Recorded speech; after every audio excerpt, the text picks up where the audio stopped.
Last कुछ सालों में अगर किसी न्यू एज स्टॉक ने दलाल स्ट्रीट पर सीरियस पैसा बनाया है तो वो है eternal.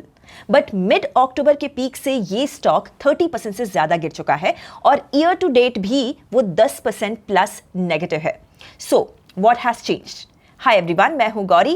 This is the first story that we are going to cover in this video. Second story specifically आपके जैसे व्यूअर्स के डिमांड पर है। So टाटा सन्स ने अपने चेयरमैन एन चंद्रशेखरन के थर्ड टर्म एक्सटेंशन पर डिसीजन को डेफर कर दिया है and this is not a procedural delay. This has come up after serious questions from Noel Tata, जो टाटा ट्रस्ट के चेयरमैन है। So what exactly is the issue?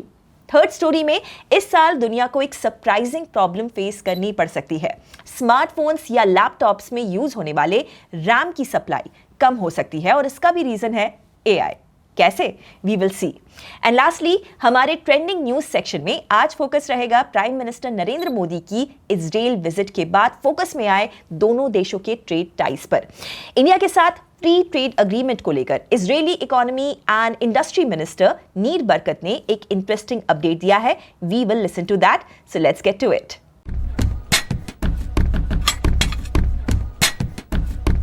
पहली स्टोरी में इटर्नल के स्टॉक में ऑप्टिमिज्म लास्ट 6 मंथ्स में थोड़ा ठंडा पड़ गया है। अक्टूबर 2025 में स्टॉक 368 रुपीस के पीक पर था, जो फरवरी 2026 तक 250 रुपीस के नीचे चला गया है और ब्रॉडर इंडाइसिस को अंडर परफॉर्म कर रहा है। Why so? Well, there are multiple reasons for this. One of which is competition. Food delivery और quick commerce दोनों segments में। So rivals aggressively market share को defend और साथ ही expand करने के लिए invest कर रहे हैं। इससे margins naturally pressure में आ रहे हैं।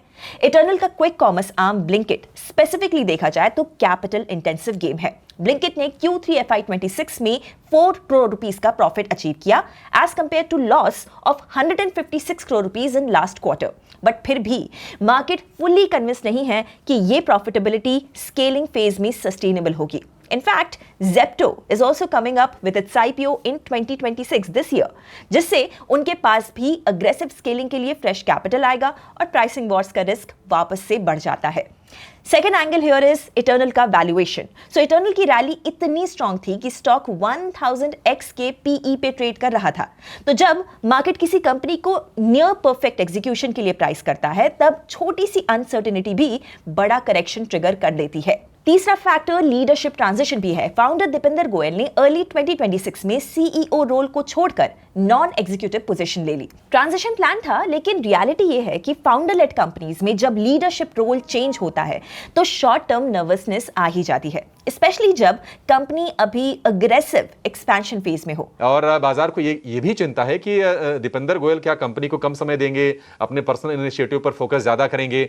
हम ये भी देख रहे हैं कि देखिए लो मार्जिन बिजनेस है, कंपटीशन काफी ज्यादा है, म्यूचुअल फंड्स लगातार बेच रहे हैं। पिछले 7 तिमाहियों में म्यूचुअल फंड्स ने अपनी हिस्सेदारी को घटाया है इटर्नल में।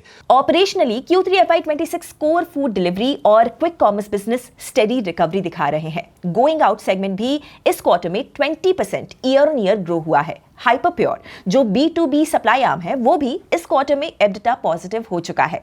कंपनी की कैश पोजीशन भी स्ट्रांग है with 17.8 thousand crore rupees cash balance as on 31 December 2025। तो कंपनी के पास बैलेंस शीट स्ट्रांग दिखाई दे रही है। सो इटर्नल अब टर्न अराउंड स्टोरी नहीं है, ये अब एक स्केल्ड प्लेटफॉर्म कंपनी है और स्केल्ड कंपनी से मार्केट एक्सपेक्टेशंस प्रॉफिट से प्रिडिक्टेबल कंपाउंडिंग की होती है, जिसकी वजह से वैल्यूएशंस रीसेट हो चुके हैं। अब अगले कुछ क्वार्टर्स ये डिसाइड करेंगे कि इंटेंस कंपटीशन और लीडरशिप ट्रांजिशन के बीच क्या इटर्नल अपने स्केल को सस्टेनेबल मार्जिन्स में कन्विंसिंगली कन्वर्ट कर पाता है या फिर नहीं। सेकेंड स्टोरी में टाटा ग्रुप के अंदर एक इंटरेस्टिंग पावर डायनामिक अनफोल्ड हो रहा है। नॉर्मल सिनेरियो में टाटा सन्स के चेयरमैन एन चंद्रशेखरन के टेन्योर एक्सटेंशन को एक डन डील माना जाता, फॉर्मेलिटी जैसा, लेकिन इस बार इस एक्सटेंशन को डीले कर दिया गया है। कंपनी के अंदर डिस्कशन सिर्फ टेन्योर तक लिमिटेड नहीं रहा, बोर्ड लेवल पर बात पहुंच गई परफॉर्मेंस रिव्यू, कैपिटल एलोकेशन और गवर्नेंस तक, और फिर एक्सटेंशन का डिसीजन पोस्टपोन कर दिया गया।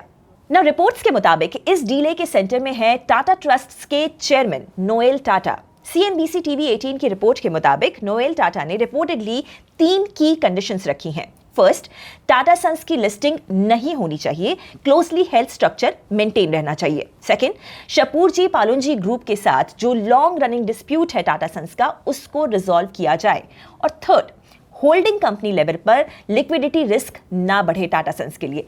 ऐसे फ्रेश इन्वेस्टमेंट्स को अवॉइड किया जाए जो बैलेंस शीट को स्ट्रेन करें, स्पेशली तब जब ग्रुप की बाकी कंपनीज पर हैवी एक्सपेंडिचर कमिट किए जा रहे हैं। ये वाली जो शर्त है ना, जो थर्ड वाली है, वो पूरे ग्रुप से लिंक्ड है, तो उसे हम डिटेल में समझते हैं। टाटा ग्रुप का ओवरऑल साइज रफली $180 बिलियन के आसपास है, बट ग्रुप के कई नए स्पेशली डिजिटल और एविएशन बेट्स अभी भी हैवी लॉसेस में हैं। चलिए एग्जांपल्स देखते हैं। सो एयर इंडिया जो 2022 में एक्वायर हुआ था ने FY25 में 10,859 करोड़ रुपीस का कंसोलिडेटेड नेट लॉस रिपोर्ट किया। ये लगभग 48% ईयर ऑन ईयर जंप है। टाटा प्ले का FY25 लॉस 529 करोड़ रुपीस के अराउंड था, स्ट्रीमिंग कंपटीशन के प्रेशर के साथ। टाटा डिजिटल ने अप्रॉक्सीमेटली 828 करोड़ रुपीस का नेट लॉस रिपोर्ट किया। बिग बास्केट ने 2006 करोड़ रुपीस का कंसोलिडेटेड नेट लॉस दिखाया, ब्लिंकिट, जेप्टो और इंस्टामार्ट जैसे प्लेयर्स के इंटेंस कंपटीशन के बीच में। और सिर्फ डिजिटल और ई कॉमर्स पोर्टफोलियो को ऐड करें तो कंबाइंड लॉसेस 4,600 करोड़ रुपीस से ज्यादा तक पहुंचते हैं। अब एक साइड पे देखें तो ये सारे के सारे लॉन्ग टर्म बेट्स हैं। एयरलाइन टर्न अराउंड ओवरनाइट नहीं हो सकता, डिजिटल प्लेटफॉर्म्स स्केल लेने में टाइम लेते हैं, रिटेल और क्विक कॉमर्स में कैपिटल बर्न इंडस्ट्री नॉर्म है। लेकिन नोएल टाटा का नजरिया यहां पर डिफरेंट है। उनका फोकस है बैलेंस शीट डिसिप्लिन पर। उनका स्टैंस रिपोर्टेडली ये है, पहले एग्जिस्टिंग बिजनेसेस को स्टेबल होना चाहिए, लॉसेस कंटेन हो और फिर अग्रेसिव एक्सपेंशन या डेट अक्यूमुलेशन किया जाए। और यहीं पर रियल स्ट्रेटेजिक टेंशन दिखाई दे रही है, ग्रोथ वर्सेस प्रूडेंस। बैकड्रॉप भी सिंपल नहीं है। एयर इंडिया के बुक्स में सिग्निफिकेंट डेट है, टाटा मोटर्स रीस्ट्रक्चरिंग फेज में है, आईवेको एक्विजिशन प्रोसेस में है, ग्रुप लेवल पर मल्टीपल कैपिटल कमिटमेंट्स चल रहे हैं। इस पूरे के पूरे एनवायरमेंट में चंद्रशेखरन का unconditional tenure extension Noel Tata को कंफर्टेबल नहीं लग रहा है, ऐसा रिपोर्ट्स सजेस्ट कर रही हैं। बट यहां पर यह भी डिनाई नहीं किया जा सकता कि एन चंद्रशेखरन के टेन्योर में बोल्ड स्ट्रेटेजिक मूव्स लिए गए। For example air India acquisition, EV push, digital transformation, group restructuring. मतलब उनका एम्बिशन क्लियर है, विजन क्लियर है, लेकिन अब एक्सपेक्टेशन जो है वो शिफ्ट हो रही है। एम्बिशन के साथ साथ sustainable returns, sharper capital allocation और रिस्क कंट्रोल भी चाहिए। अब नेक्स्ट बिग माइलस्टोन है जून बोर्ड मीटिंग। अगर तब तक क्लैरिटी नहीं आती है तो लीडरशिप कंटिन्यूटी पर अनसर्टेनिटी बनी रह सकती है, और टाटा ग्रुप जैसे स्केल पर लीडरशिप सिग्नल ही मार्केट कॉन्फिडेंस का बेस होता है। Mr. Chandrasekharan has, to my mind, played it smart. He has not pushed the situation to where there is a voting and one person feels aggrieved, or a major shareholder or a representative of a major shareholder feels aggrieved. So he said we shall wait for unanimity. Let's defer this decision. He probably knows that there is no alternative contender in that sense. Continuing him for a third term was something which was seen almost as an inevitable. And as Mr. Ranina correctly points out, if they have to have a successor, then they have to go through the search committee route, which will take its own sweet time. तो आपके हिसाब से क्या Noel Tata के concerns valid हैं? तीसरी story में RAM, जो स्मार्टफोन और लैपटॉप्स जैसे हर कंप्यूटिंग डिवाइस का शॉर्ट टर्म मेमोरी होता है, उसकी सप्लाई इस साल यानी 2026 में डिमांड के कंपैरिजन में कम हो सकती है। And the culprit here is AI. Basically memory market में प्रैक्टिकली 3 जायंट्स हैं, माइक्रोन टेक्नोलॉजी, एसके हाइंस और सैमसंग इलेक्ट्रॉनिक्स। ये तीनों मिलकर ऑलमोस्ट पूरा ग्लोबल रैम मार्केट कंट्रोल करते हैं। अब एनवीडिया, एडवांस्ड माइक्रो डिवाइसेस और गूगल जैसी कंपनीज एआई चिप्स के लिए मैसिव क्वांटिटी में मेमोरी को खरीद रही हैं, जिससे बाकी मार्केट के लिए सप्लाई टाइट हो गई है। बेसिकली एआई की GPUs ultra fast high bandwidth memory यानी कि HBM यूज करते हैं, जो टेक्निकली DRAM का ही एडवांस्ड फॉर्म है। और इंटरेस्टिंगली जब माइक्रोन 1 बिट HBM को प्रोड्यूस करता है, उससे 3 बिट्स कन्वेंशनल मेमोरी का प्रोडक्शन सैक्रिफाइस करना पड़ता है। So there is a 3-to-1 trade off already. On top of that AI में absurd लेवल का मेमोरी कंजम्पशन हो रहा है। Nvidia के लेटेस्ट Rubin GPU में फॉर एग्जांपल हर चिप में up to 288 GB next gen HBM4 memory हो सकती है और एक NVL72 सर्वर रैक में 72 ऐसे GPUs कंबाइन होते हैं। ये रैक्स डेटा सेंटर में थाउजेंड्स के नंबर में डिप्लॉय हो रहे हैं। ऐसे में मेमोरी मेकर्स भी सर्वर्स और AI क्लाइंट्स को प्रेफरेंस दे रहे हैं क्योंकि वो प्राइस सेंसिटिव नहीं होते और इसमें लॉन्ग टर्म डिमांड विजिबिलिटी भी हाई है। माइक्रॉन ने तो कंज्यूमर पीसी मेमोरी का एक सेगमेंट ही डिसकंटिन्यू कर दिया ताकि AI चिप्स के लिए सप्लाई डाइवर्ट हो सके और ये shortage real world impact create कर रही है। रैम के प्राइसेस स्काई रॉकेट कर रहे हैं जिसका इंपैक्ट कंज्यूमर इलेक्ट्रॉनिक्स पर आ रहा है। आज मेमोरी एक लैपटॉप के हार्डवेयर कॉस्ट का अराउंड 20% तक रिप्रेजेंट करती है। 2025 के फर्स्ट हाफ में ये 10 to 18% रेंज में थी, so cost share clearly increase हो रहा है और इससे इनके रिटेल प्राइसेस भी इंपैक्ट हो सकते हैं। इवेंचुअली सप्लायर्स को और फैक्ट्रीज बनानी पड़ेंगी जिसके लिए future plan is already in motion, लेकिन तब तक नेक्स्ट 2 सालों के लिए at least major production capacity already committed है।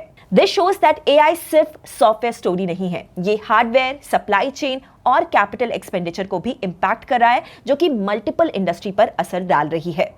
क्या आपको लगता है AI इस डेकेड का सबसे इंपैक्टफुल फैक्टर रहने वाला है? एंड अब बारी ट्रेंडिंग न्यूज की। सो पीएम मोदी की इजराइल विजिट के बीच में Israeli economy and industry minister Nir Barkat ने एनडीटीवी से बात करते हुए कहा कि दोनों देशों के बीच long awaited free trade agreement उम्मीद से पहले ही फाइनलाइज हो सकता है। Indian companies to bid and to succeed in infrastructure in Israel. In the past, maybe a few years ago, India was focused internally. Yeah. And now I see this huge impact, this giant waking up called India, right? That can influence and make a good partnership here in Israel as well. And I'm committed to help Indian companies succeed in Israel. क्या आप India Israel trade ties और इस FTA के बारे में और ज्यादा जानना चाहते हैं? If yes, then comment Israel and we will cover it in markets today. That's it then. आज आपको कौन सी स्टोरी सबसे ज्यादा रेलेवेंट लगी? इटर्नल का स्ट्रगल, टाटा ग्रुप के अंदर चल रहा केओस या पूरी दुनिया को परेशान कर रही memory shortage? Tell me in the comments. अगर आपको ये स्टोरीज पसंद आई है तो please give us a like and ऐसे ही मार्केट रिलेटेड स्टोरीज के ब्रेकडाउन के लिए subscribe Upstox. See you in our next video. Investment in securities market are subject to market risks. Read all the related documents carefully before investing.